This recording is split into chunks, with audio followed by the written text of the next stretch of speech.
Republican and Democratic officials are outraged and demanding answers after they saw unredacted Epstein files yesterday. But Epstein's co-conspirator, Ghislaine Maxwell, said she's not talking when she testified before the House Oversight Committee, unless, of course, they can work out an arrangement.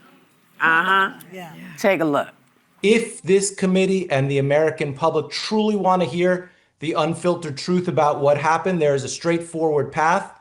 Ms. Maxwell is prepared to speak fully and honestly if granted clemency by President Trump. Ms. Maxwell, did you at any time play any role in Jeffrey Epstein's activities involving the recruitment, grooming, or trafficking of young women or girls? I invoke my Fifth Amendment right to silence. Have you ever coerced, directed, or otherwise instructed any young woman or girl to provide sexual favors to Mr. Epstein or any other individual? I invoke my Fifth Amendment right to silence. Did you and Jeffrey Epstein attempt to surround yourselves with influential individuals to curry favor and shield yourselves from potential scrutiny?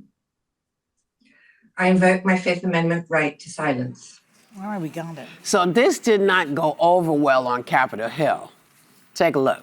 She's asked for clemency from the president. So I personally, for the reasons you just stated, don't think she should be granted any type of immunity or clemency. She is a monster. She does not care. And frankly, it seems like this administration overall does not care. The United States government is engaged in an active cover-up of the largest sex trafficking scandal and influence peddling scandal in the history of the United States, and Donald Trump is right at the center of it.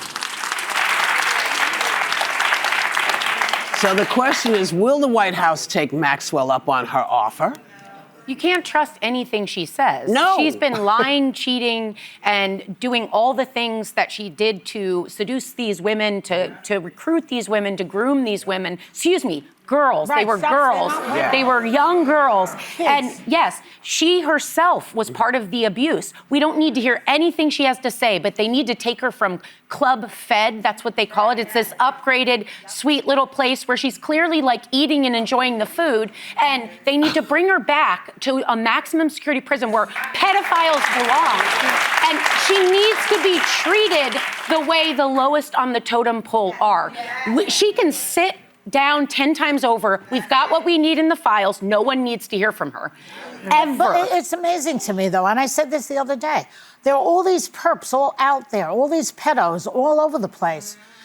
People are mentioned, I won't say who, you know who, thousands of times in these papers. Mm-hmm. You know, all of these people. And yet she is the only one in jail. She abused the girls, but too. She's the only one in jail. She's a good start. Let's keep going. Because, she deserves to be there. She absolutely earned her place. Wait a second.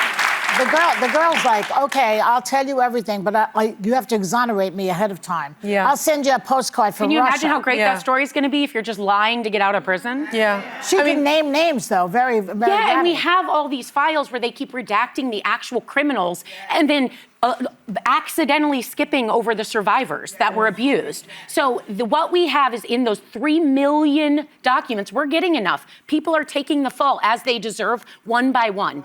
And she deserves to stay there. I would agree with that. I mean, a couple of things. Look, when prosecutors offer plea deals for testimony, you have them testify first. And then if you find it to be credible and you find that they haven't perjured themselves, then the deal kicks in. You don't I saw do that it on Law and Order. It's so true. Isn't it true? Yes. It's not the other way around. You don't go to trial, get convicted of some of the most heinous behavior, criminal behavior in U.S. history, then get put in a real federal penitentiary for 20 years, and then make a deal. That's just not how it happens, because you can't trust whatever she says, because she's only saying it to get out. So there's just no question that she shouldn't get clemency. When they moved her to Club Fed? to Club Fed, because she had spoken she had spoken privately to Todd Right. Blanche. Now, isn't he the same one who said that they don't plan to go after anyone? Yes. And that was something that I had never really seen. I haven't seen someone at that high level, we're talking about the assistant attorney general, go and speak to a perp, speak to a defendant who has been convicted of many, many sex crimes, and then transfer her to a lower level prison. Pedophilia, people that commit sex crimes, human trafficking, they always go to maximum security because they deserve to be there, right? So that's the one thing. But the second thing that strikes me is that, to Sarah's point about the Justice Department redacting the names of the alleged perpetrators of the crime, but not redacting the names of the victim. That is re-victimizing these young girls, now women, over and over and over again. Not an accident. And sorry? It's not an accident. And it's not an accident. But don't they have the unredacted list now? They do. And what I would advise these congressmen to do, they can speak on the floor. They have complete immunity, and they can name every single person are they going to do that? there. Are they going to do it? I don't know if they're going to do it, but I think that they can't just go on this show, for instance, and tell the names. They have to. They have to be on the floor. On the floor. It's Article 1, Section 6. It's a clause that provides absolute immunity from civil and criminal liability. What would prevent Ro Khanna and Massey from doing that? Nothing. So then they will do it, I guess. They may. And that, I mean, that's what it's being reported. It's the only way that anything's going to happen. Yeah, that's the only way it's going to happen. And of course, he's denied. You read it, because I'll start. Yes, Sonny. It says You're Sonny. Okay. Trump has denied any wrongdoing, any knowledge of Epstein's crimes, and ever visiting his island. I know nothing. I saw nothing. When she does that, it's from Hogan's Heroes. Because I realize sometimes I see people and they're thinking, what is she doing? I know nothing. And I realize, yes, she's I was imitating. not there. I don't even know what a boat looks like. But we're gonna